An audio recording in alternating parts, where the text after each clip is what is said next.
जय हिंद friends, welcome to my channel education centre. आज हम आप सभी लोगों को सिद्ध करने वाला सवाल बताएंगे। यहाँ है कि सिद्ध कीजिए कि रूट 5 एक अपरिमेय संख्या है। अब देखिए, ये तो बोर्ड एग्जाम में हमेशा आता है, हर साल आता है। हाँ, तो कभी रूट 2 दे सकता है, रूट 7 दे सकता है, रूट 3 दे सकता है, तो उससे कोई फर्क नहीं पड़ने वाला है। लेकिन अगर आप एक सीख गए तो आप सभी कर ले जाएंगे, और ये मेरी गारंटी है कि ये हर साल आता है। तो चलिए इसे देखते हैं एक आसान तरीके से। अब चाहे जितना दिया रहेगा, हम उसे मान लेंगे कि माना रूट 5 एक परिमेय संख्या है। ठीक है। अगर चाहे जितना दिया रहेगा, अगर कहता है सिद्ध कीजिए कि रूट 5 एक अपरिमेय संख्या है, तो हम उसे मान लेंगे कि माना रूट 5 एक परिमेय संख्या है। ठीक। अब जब भाई परिमेय संख्या होती है तो परिमेय संख्या को पी बटा क्यू के रूप में लिख सकते हैं। परिमेय संख्या को p बटा क्यू के रूप में लिख सकते हैं। और जहाँ पर क्यू जो है वो 0 के बराबर नहीं होता है, मतलब ये जो क्यू, ये नीचे वाला जो होता है वो 0 के बराबर नहीं होता है, इसलिए हमने इसे लिख दिया रूट 5 बराबर p बटा क्यू। ठीक। अब इसके बाद रूट 5/1 बराबर p बटा क्यू, या हम लिखें रूट 5 बराबर p बटा क्यू, या रूट, अब जब इसमें कोई बटे में नहीं तो हम यहाँ पर 1 मान लिए, तो हो गया रूट 5/1 बराबर p बटा क्यू। अब हमने दोनों तरफ इसका जो है गुणा कर दिया, रूट 5 से गुणा कर दिया क्यू में, और 1 से गुणा कर दिया p में।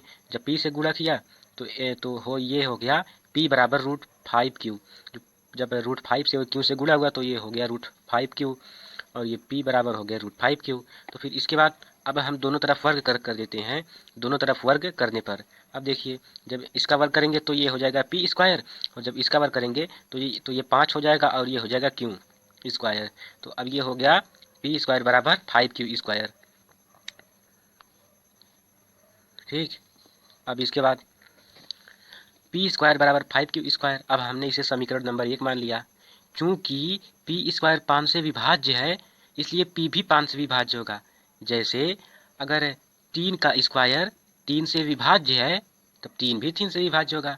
वही बात यहाँ पर है कि p² 5 से विभाज्य है, तो p भी 5 से विभाज्य होगा। तो ये बात तो समझ में आ गई होगी। फिर इसके बाद हम देखते हैं, फिर हम इसके बाद पुनः मानते हैं। ठीक। पुनः में है कि पुनः माना p बराबर 5r। क्या मान लिया? p बराबर 5r। अब हमने मान लिया p बराबर 5r, तो अब फिर हम इसका फिर से वर्ग कर देते हैं। जब p का वर्ग करेंगे तो ये हो जाएगा p², और जब 5r का वर्ग करेंगे तो ये हो जाएगा 25r²। हाँ, ठीक है। फिर इसके बाद 5q² बराबर 25r²। जब इसका वर्ग हम कर देंगे, नो, हाँ यहाँ पर है p² बराबर 25r²। जब इसका वर्ग कर दिए, फिर अब देखिए p² का मान हमने यहाँ पर निकाला है। यहाँ पर p² बराबर 5q², तब हम इस p² जगह के 5q² लिख सकते हैं समीकरण नंबर 1 से। यही है समीकरण नंबर 1। तो 5q² बराबर 25r, हाँ 5q² बराबर 25r²। और जब हम क्यू² को फ्री करते हैं तब 5 उस बगल इस बगल गुणे में, तो उस बगल भाग में चला जाएगा, तो 25/5r² हो जाएगा, और ये हो जाएगा क्यू² बराबर 5r²। ठीक है। अब देखिए, अब देखते हैं अगले पेज पर। अगले पेज पर है कि चूंकि क्यू² 5 से विभाज्य है। अब वही बात पुनः यहाँ पर आ गई, चूंकि क्यू² 5 से विभाज्य है, इसलिए क्यू भी 5 से विभाज्य होगा। जैसे मैंने वहाँ पर बताया था कि अगर 3² 3 से विभाज्य है, 3² का मतलब 9, अगर 9 3 से विभाज्य है तो 3 भी 3 से विभाज्य होगा। अब वही बात यहाँ पर, चूंकि p व q दोनों 5 से विभाज्य हैं। अब देखिए, मैंने दोनों सिद्ध किया है कि चूंकि p व q दोनों 5 से विभाज्य हैं, जो हमारी अवधारणा के विपरीत हैं।